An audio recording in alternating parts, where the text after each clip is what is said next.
Oi, pessoal, o vídeo já vai começar, mas antes não se esqueça de curtir, comentar, compartilhar, se inscrever no nosso canal e ativar o sininho.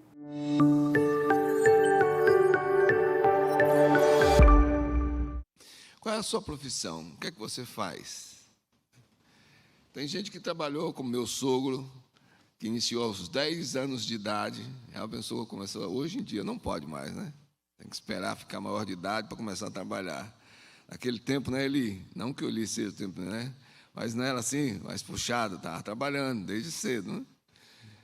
Eu sou que começou desde os 10 anos e está aposentado agora. Então, existe um status. O aposentado é quem trabalhou bastante, gente, é um trabalhador. Mas qual é a sua profissão? O que é que você faz hoje? Como é que é a sua vida?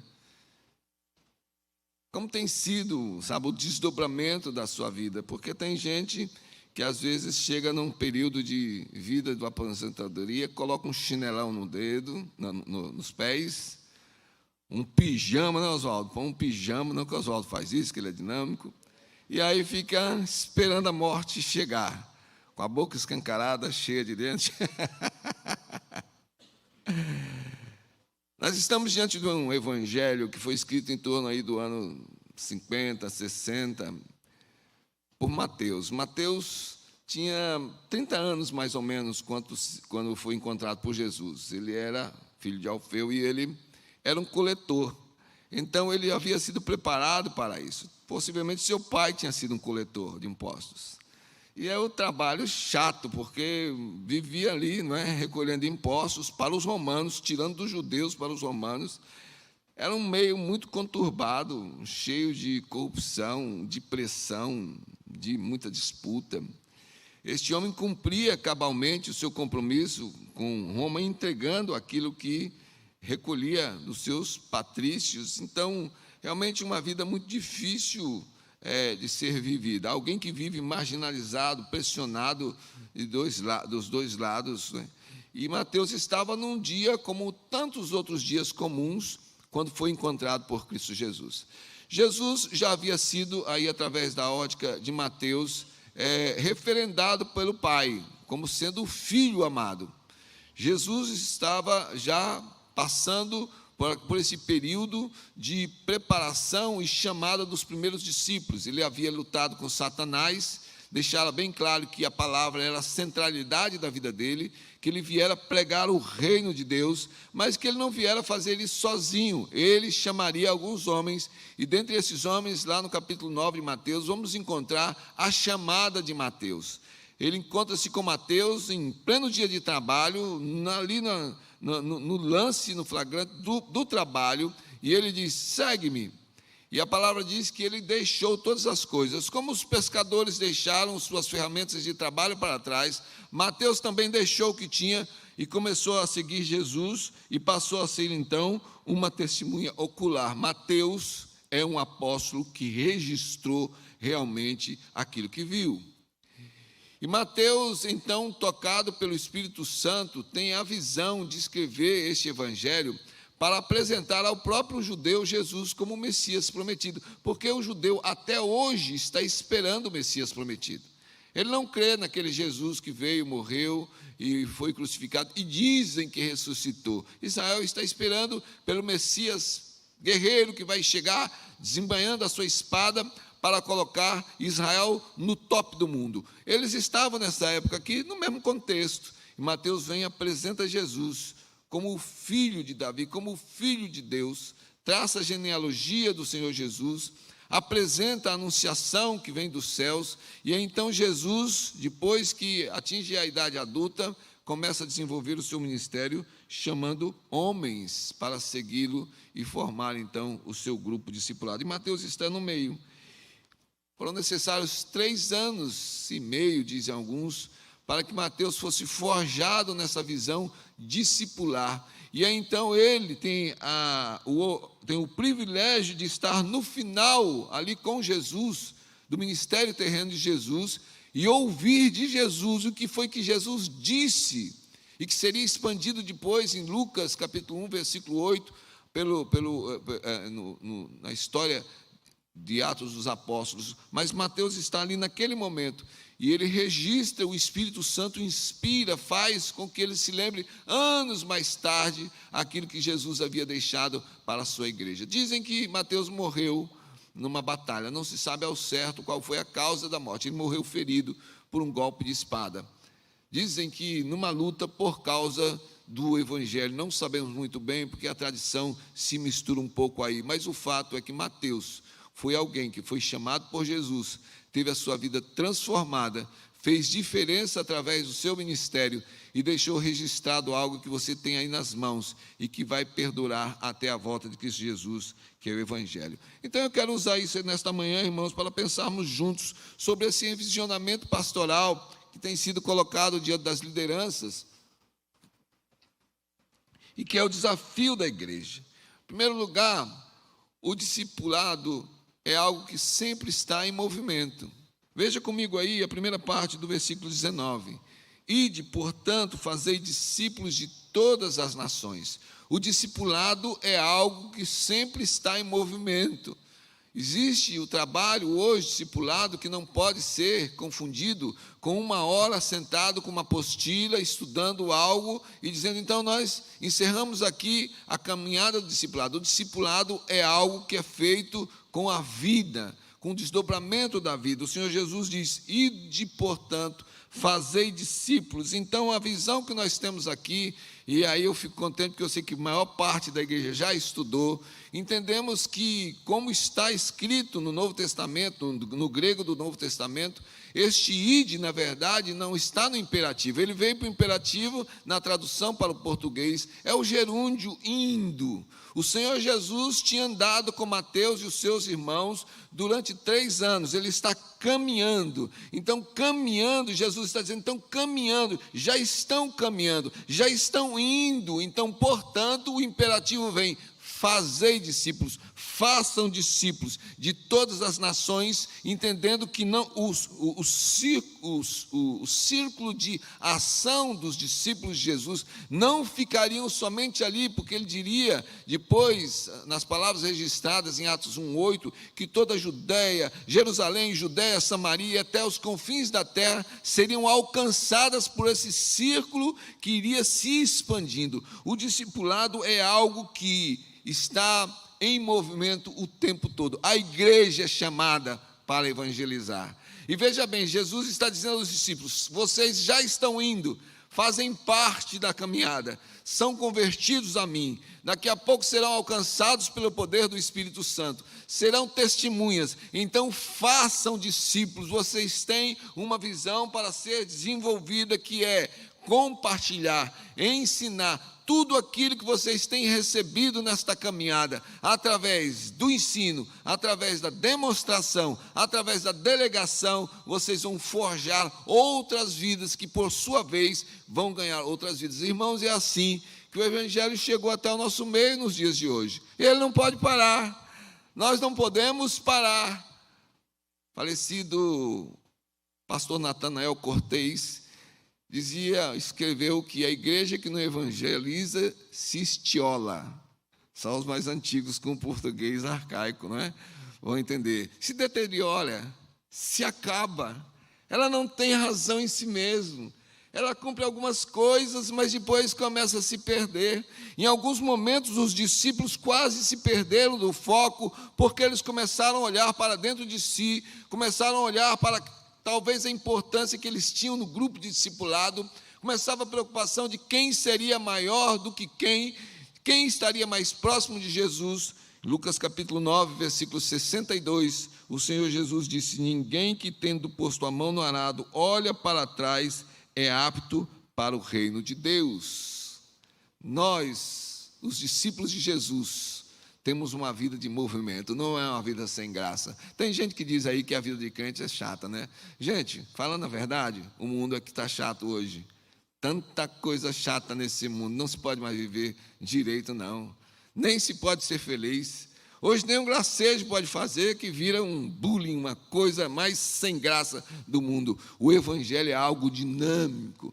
E o Senhor Jesus está dizendo aí, é uma caminhada, é um movimento. Portanto, vocês entrem nessa caminhada e comecem a trabalhar em vidas para que essas vidas sejam forjadas nos princípios do meu reino. E sabe por quê? Versículo 18, que antecede a grande comissão, o Senhor Jesus diz: todo poder me foi dado no céu e na terra. Toda fonte de poder e autoridade emana do próprio Deus. Esse grande eu sou, que fez tantas coisas no passado e continua agindo nos dias de hoje, é aquele que chama homens, transforma homens e faz com que as suas vidas, às vezes aproveitando algumas das suas aptidões, alguns dos seus talentos, mas usa-os em prol do reino, para que o reino pudesse ir em frente e sempre crescendo. Essa foi a história dos discípulos. Eles escreveram a história muitas vezes com o seu próprio sangue, porque entenderam que estavam indo, vivendo a vida e tinham que cumprir uma grande missão. Em João capítulo 12, versículo 26, o Senhor Jesus disse: se alguém me serve, siga-me.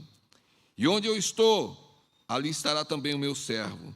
E se alguém me servir, o Pai o honrará. Então, em primeiro lugar, o discipulado é algo em movimento. Ele não para, ele é dinâmico.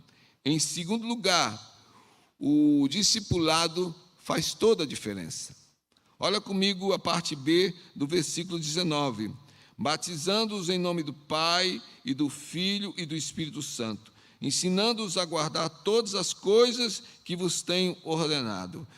Os discípulos de Jesus vinham ora de um judaísmo mais escravizante, ora mais distante, mas o fato é que eles tinham em seus corações o legalismo, a religião frívola, a religião baseada em coisas humanas, em tradições dos anciãos, e se encontram com o Cristo Jesus.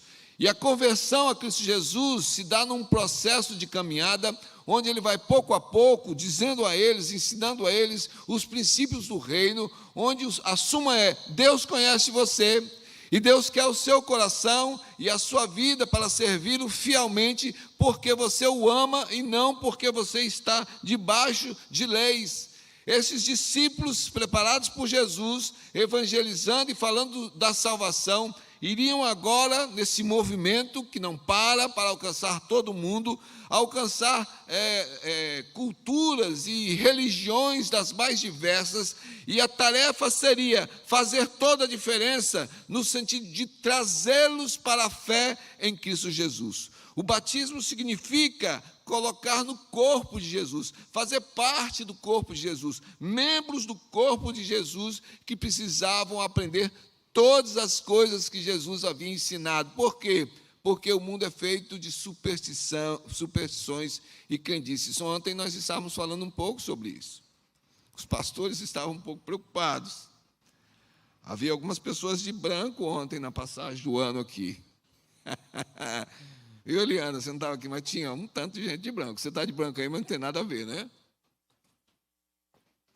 Aí alguns me disseram: não, pastor, é a moda, é bonito, é tudo mais. E nós sabemos disso. Mas, gente, no meio da igreja, tem gente que não é da igreja e vem para a passagem do ano, e às vezes vem de branco, porque tem superstição. Carrega algumas sementes de romã dentro do bolso, né? Vai comer. Aí teve um irmão querido que disse: a minha tia fazia sempre sopa de lentilha, um prato de lentilha no começo do ano, que disse que aquilo dava dinheiro. Ele dizia: eu comia lentilha porque eu gostava da lentilha. Gente, esses discípulos saíram ganhando o mundo, em que as pessoas tinham das mais diversas e estranhos costumes, e aí então o Espírito Santo tinha que orientá-los a preservar aquilo que era cultura, o que não era pecaminoso, mas ensinar tudo aquilo que tinham recebido de Jesus com relação a pecado, porque o pecado mata espiritualmente e afasta da comunhão sincera com Deus. Então, quando os discípulos de Jesus começam o trabalho e a igreja começa a se desenvolver em Atos dos Apóstolos, nós vamos ver que um dos segredos na vida dos apóstolos foi obedecer aquilo que Jesus havia ensinado e passar à frente aquilo que haviam aprendido. Em Atos capítulo 2, versículo 42, diz que a igreja crescia perseverando na doutrina dos apóstolos, aquilo que recebiam de Jesus, passavam à frente para que a diferença pudesse surgir na vida de idólatras, pagãos, adúlteros, pessoas que viviam envolvidos com toda sorte de manias e costumes. O Evangelho traz uma novidade de vida ao comunicar a salvação em Cristo Jesus. E aquele, então, que segue Jesus é o discípulo que está sempre em movimento. Ele sabe que a vida é dinâmica, que precisa aproveitar todas as oportunidades. E, então, ele entende que ele é um agente de transformação. Ele vai fazer a diferença através de uma novidade de vida. Testemunha a novidade de vida, ensina a novidade de vida e vive essa novidade de vida. O apóstolo Paulo escreve em 2 Timóteo, capítulo 2, versículo 2, e o que de minha parte ouviste através de muitas testemunhas, isso mesmo transmite a homens fiéis e também idôneos para instruir a outros. Irmãos, o discipulado é algo sempre em movimento.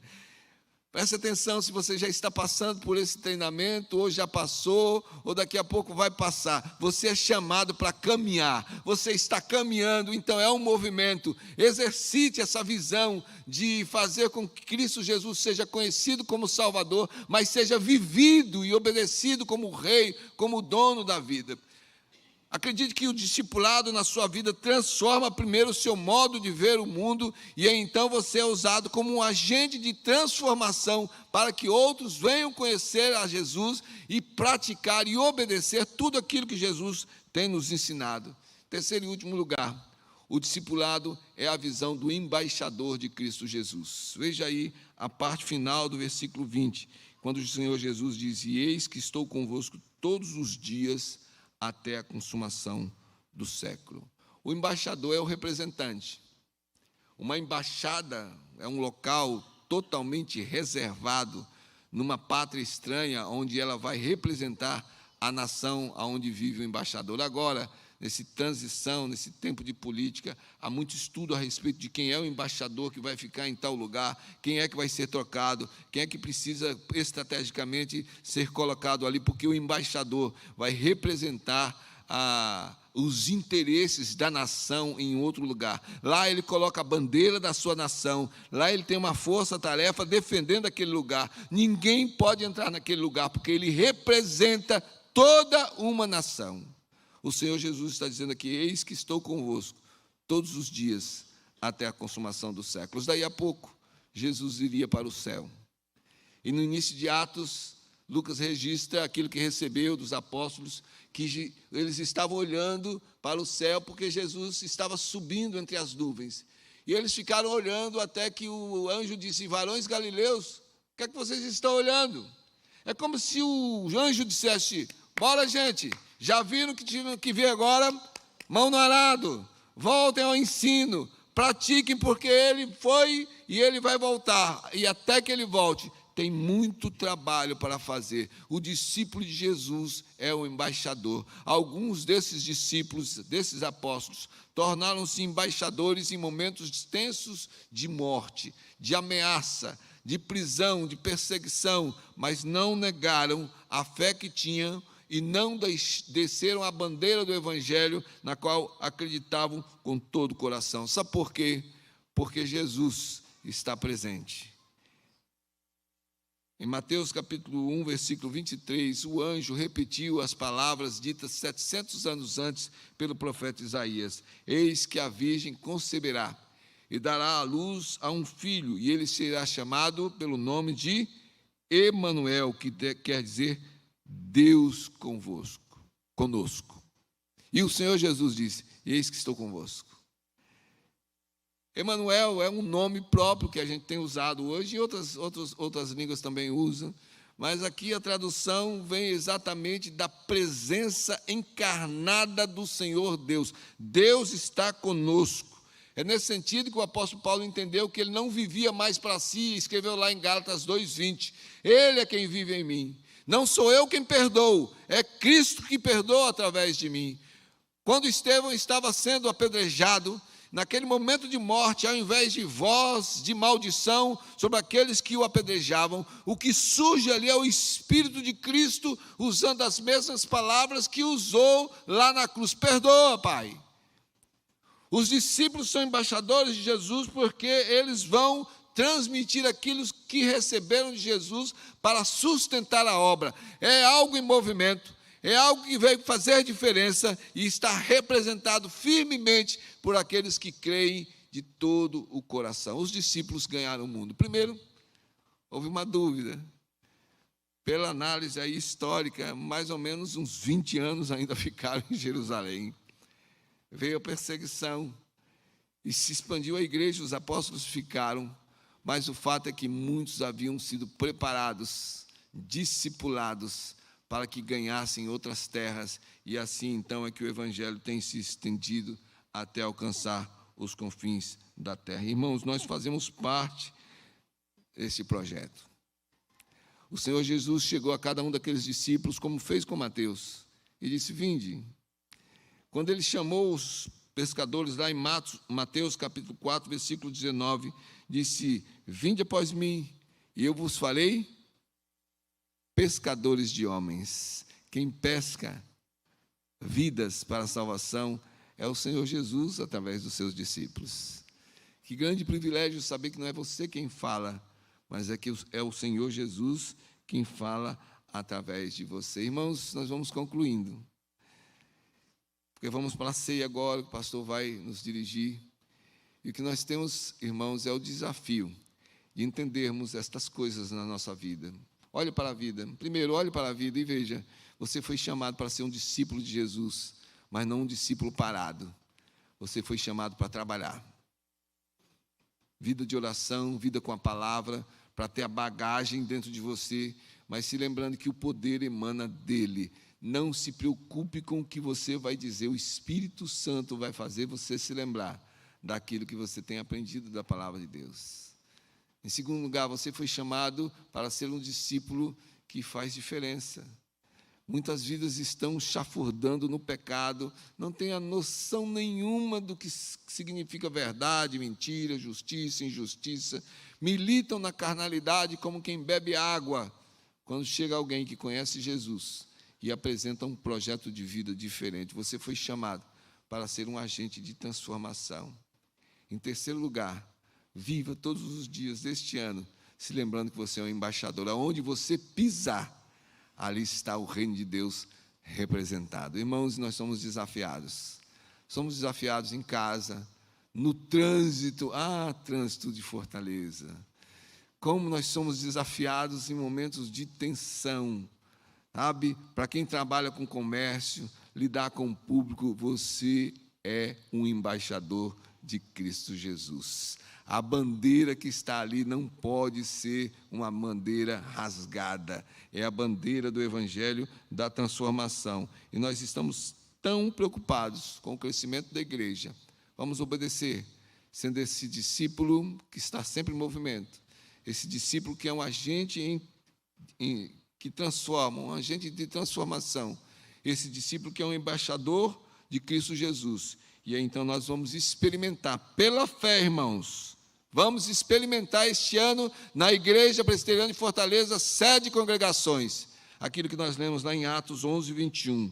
E a mão do Senhor era com eles, e grande número creu e se converteu ao Senhor. Abaixe sua cabeça, nós vamos orar agora. Os irmãos do louvor têm um cântico, mas deixa eu orar primeiro, e aí os irmãos vão cantar com a igreja esse cântico de consagração.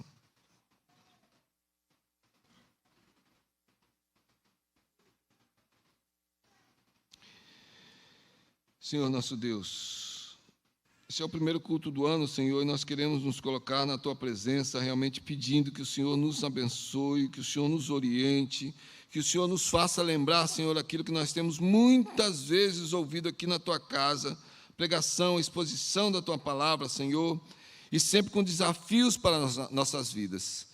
Ó Deus amado, nos dê esta visão de que o Senhor não nos chamou para nós sermos parados, estagnados, mas que o Senhor tem algo novo para nós a cada dia, experimentando, Senhor, aquilo que Tu nos dás como o desafio, como essa aventura da vida, mas uma vida abundante, uma vida diferente, uma vida marcada pela Tua presença. Deus, nós temos nossos altos e baixos, o Senhor conhece a nossa estrutura e sabe que nós somos pó.